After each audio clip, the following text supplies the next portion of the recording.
So you clicked on this video either because you want to know more about Trading 212 or you want to know what on earth are ETFs. If you're new to investing, you might have heard that one of the best ways to invest with the lowest amount of risk is to just invest in ETFs. So in this video, I'm going to go through what ETFs are and how you can start investing in ETFs with as little as £1. So here is my Trading 212 app, and if you've already downloaded the app, you may be familiar with this screen. However, if you haven't signed up yet, feel free to use my link in the description down below and we'll both get a free share when you sign up. So this is the default screen that you are given when opening Trading 212. You have a button here for home and you also have a magnifying glass. Now for this video, most of what we are going to do is going to be under this magnifying glass. And if you've been using Trading 212 for a while, you might have used it to buy a few stocks here and there, but today we're going to be focusing on this tab here called ETFs. So essentially ETF stands for Exchange Traded Fund, and that's just a fancy way of saying that with one fund, so with one ETF, you can buy into a collection of different companies. Now, unlike a collection of companies that you can create for yourself within a well-diversified portfolio, for example, if you just bought the top 10 companies in the USA, you would have your own collection of the top 10 companies. However, with an index, that's a bit different because the index doesn't actually own those companies. It tracks the performance of the top companies within a certain sector. So by only owning one fund, you can get exposure to different sectors, different countries, different markets, and all sorts of things. However, as a beginner, that already might seem a bit overwhelming. So we're going to go into the ETFs tab. We're going to see what Trading 212 offers in terms of ETFs and how we can get started on our investing journey with ETFs. So if you've watched any of my videos before, I always say that you shouldn't just go into the most popular tab and just pick out whatever is there. So just because something is popular does not mean it will continue making money. Also, just because something is popular doesn't mean it's making money in the first place. So anyway, there are a few options. Let's go into the most popular first. So I'm assuming this is a collection of the top 10 most traded ETFs. This means that people are buying and selling this at the highest volume. So first of all, we have the Vanguard FTSE Emerging Markets. So in terms of ETFs, there are a few key players in the ETF market. Vanguard owning the majority of ETFs and index funds by the amount that people have deposited into. Next is iShares, so you'll see this a lot, and it's owned by the BlackRock group, and they also hold trillions of dollars worth of assets under management. But for the most part, you're going to be seeing Vanguard funds, and the thing about buying Vanguard funds from Trading 212 is that overall they actually cost less than buying directly from Vanguard. This is because Vanguard charges a platform fee. However, with Trading 212 there are no such platform fees and there are no fees on execution into buying ETFs, and furthermore you can buy fractional ETFs, meaning that you don't have to spend an entire fortune just to buy one ETF. Now bear in mind that fees can always change and there could be some hidden costs introduced later on, so be careful about costs at any given time. Anyway, first we have the Vanguard FTSE Emerging Markets, and if we press into it we can see that we are greeted with this screen. So on the top we have the price of the ETF. So currently the markets are closed, so the price is not going to fluctuate. But anyway, if I want to buy one share of the Vanguard FTSE Emerging Markets, I can buy it for £43.75. Now, like I said, with Vanguard, if you buy directly from Vanguard, you're going to need to place a minimum order of the total amount that this fund is worth at that particular time that you do want to buy it. Important things to note is that each corresponding fund or stock will have its own ticker code. So this ticker code, as you can see, is VFEM. So if you type this into Google, or later on we're going to actually use that ticker code to find out more information about specific funds, we can just use this reference code and that should in most places actually take you to the details of the fund. Next thing, you can see that this is an ETF, and sometimes it's useful to know what stock exchange is coming from. So if you're in the UK, you should opt to go for the London Stock Exchange. But anyway, here we have a graph of the price movement of the ETF. So most of the times you can just quickly go into Max and see the difference of price throughout the years. So this is more of a newer ETF that has been added to Trading 212, and as a result it doesn't have that much data, so it's only really spanning from 2019. So there's not a lot of data that you can go by at a glance from Trading 212. I always suggest to do your own research into these ETFs by actually using Google Finance or even Hargreaves Lansdown, because I personally find Hargreaves Lansdown very easy to actually find out information about different funds. So it can be very important as an investor, as a long-term investor, to actually see where the ETF has gone over the long term, because even though ETFs technically have a lower risk than just buying stocks outright, sometimes there can be sectors or markets where there has not been any increase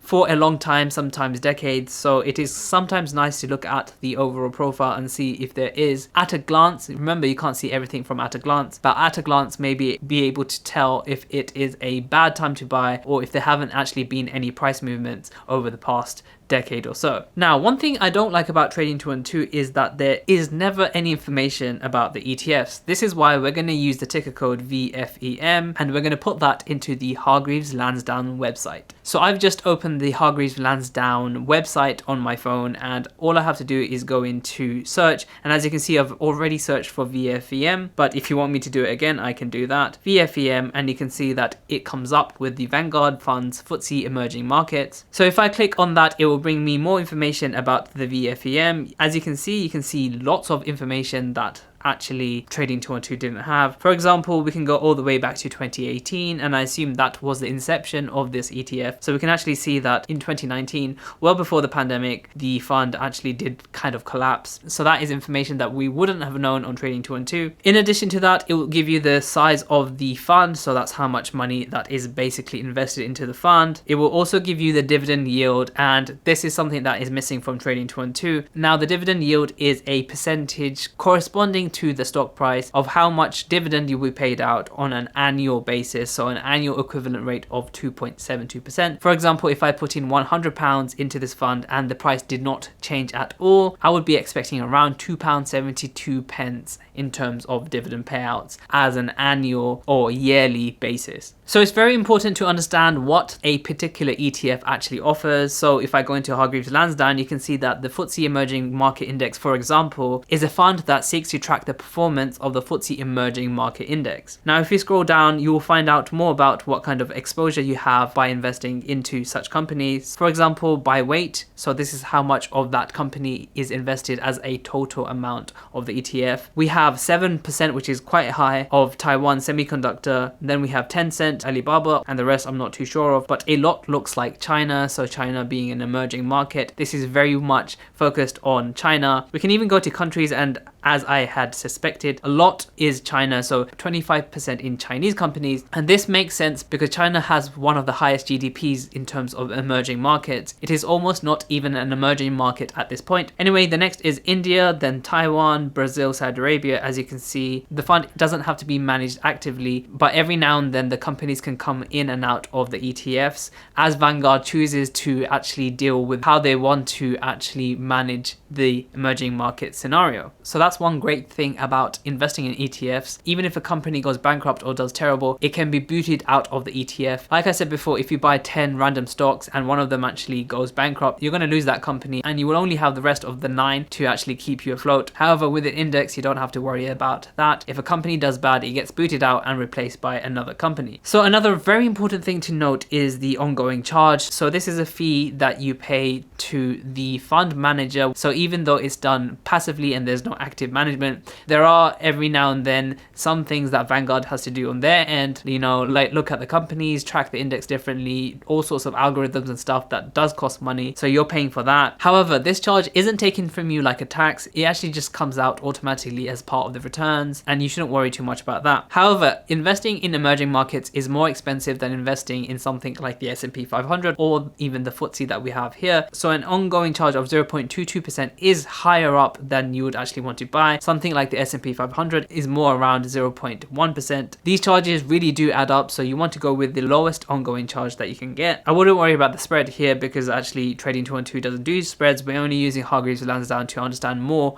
about this ETF. So there's also other ETFs. For example, here is the iShares Physical Gold, and as we can imagine, so this is an ETF that actually tracks somewhere they have reserves of physical gold, and as the price of gold goes up, this goes up too. Like I said before, Trading 212 isn't the best app to find out more information about ETFs, I would use Hargreaves Lansdown or InvestEngine, which is also really good, and in my opinion is better than Hargreaves Lansdown in terms of user interface. Also, there's the Vanguard FTSE All World High Dividend Yield, which is another one that is very popular on YouTube and for UK investors. So if we go back to Hargreaves Lansdown, we can just type in VHYL and it should come up. So that's the Vanguard FTSE All World High Dividend Yield. So as you can see, Hargreaves Lansdown does have more information, but we're only really looking to find out what this index invests in. So this index actually seeks to track the performance of the FTSE World Dividend Yield Index, which is a collection of high yielding companies all around the world that Vanguard has created. As you can see, the ongoing charge is 0.29%, and by countries, the United States is still the highest weighted at 42%, and then it is Japan by 8%, and the United Kingdom following that at around 7%. Sectors, you have banks, pharmaceutical and biotechnology, non-renewable energy, and many other, as you can see by weight. So it's actually diversified in terms of the different sectors. One amazing thing about investing in ETFs directly is that you're well diversified across different sectors depending on what ETF you buy. For example, this. So for example, if it's not a good time for banks like it was a few months ago, if the banking sector is going down, you're still supporting on your legs with other sectors such as pharmaceuticals, non-renewable energy, and things like technology. So this fund particularly focuses on high dividend yield paying companies. So overall, this fund pays a dividend yield currently at 3.36%. So for £100 invested, you could expect around £3.36 in dividends overall as an annual basis. Remember, the dividend yield will always change based on the stock price, so that's not something to base your entire purchasing decision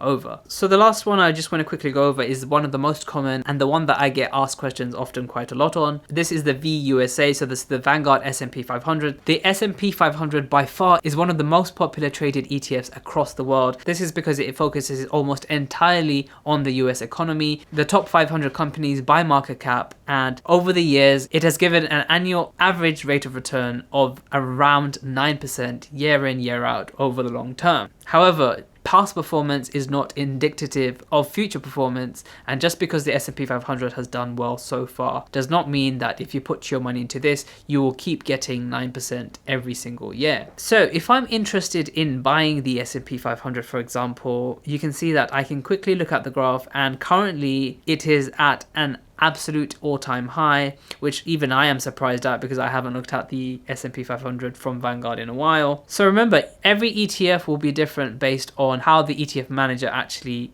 wants to manage the ETF. For example, when I personally invest into the S&P 500, I invest with the iShares S&P 500, ticker code GSPX. This is because this is a hedged ETF. The expense ratio is slightly more expensive, however, this is hedged against the pound and the dollar, meaning that any fluctuations between the pound and the dollar in terms of the conversion currency is reflected in the price. As you can see, you might think it's the same fund being the S&P 500, however, it is not at its all-time high or has not even exceeded it, meaning that technically there is more to be gaining from the GSPX than the VUSA at this current time at these market conditions. But in any case, if you regularly buy long term, chances are you're going to be growing your wealth in the long term. It is important to note that in the short term, even 1 to 5 years, if you buy it even into an ETF, there is a chance that the value is going to go down rather than up. However, in the long term, if we're talking about 5 to 30 years, the chances increase that the stock market overall is going to keep climbing up as economies grow, our needs change, things become more automated, and just as a general rule of thumb that has always happened, the economy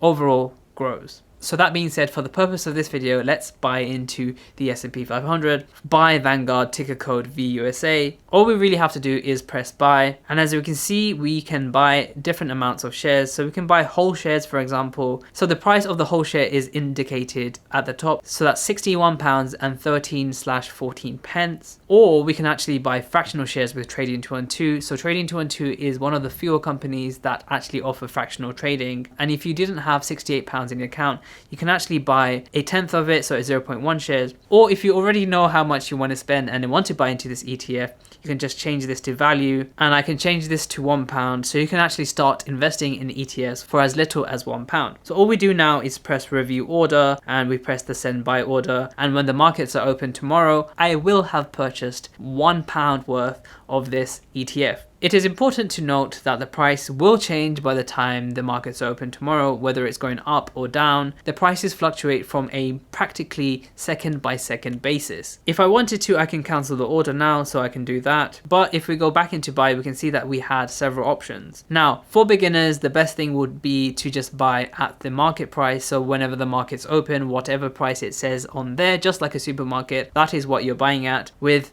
total control over how much you want to spend or how many shares you want to purchase. However, if you're a bit more advanced, you can actually limit by shares. So this is getting more advanced, but if we wanted to, for example, buy one share at a price of £68.01, we can opt for a limit share, but that price is never guaranteed. There is no guarantee that the price will hit £68.01, but if it does, we can actually place an order, and if it drops down to £68.01, we can execute that order and we have bought a share cheaper than the market order. Now, it's quite likely in any case that it will drop, and if I have, for example, put £68.01, whenever that price is reached, it will execute automatically and buy exactly one share. Now, you can set the expiration for the end of the day. So for example, if you're feeling lucky at a certain day, and for example, you think that for whatever reason it's going to go down to £67, then if it does by the end of the day, it executes at that price, and if it doesn't, it will just automatically cancel. But you can also do never, so it will never expire, and whenever it hits 67, for example, it will purchase